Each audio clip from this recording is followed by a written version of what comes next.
นายณรงค์เทพเสนาครับผู้ว่าราชการจังหวัดอุบลราชธานีพร้อมด้วยนางธิติวรดาเทพเสนาครับนายกเหล่ากาชาดจังหวัดอุบลราชธานีเพิ่นได้ไปร่วมชมการแสดงเดินแบบผาดไทย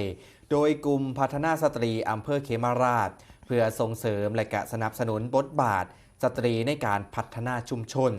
สร้างโอกาสในการสร้างรายได้จากผลิตภัณฑ์ผาดไทยและก็งานหัตถกรรมท้องถิ่นภายในงานก็มีการจัดแสดงและการเดินแบบผาดไทยจากกลุ่มสตรีในพื้นที่ที่สะท้อนถึงอัตลักษณ์ภูมิปัญญาและก็ความประณีตงดงามนะครับของผาดทอท้องถิ่นสร้างความสนใจและก็ความภาคภูมิใจให้แก่ผู้ที่เขาร่วมงานเป็นอย่างยิ่ง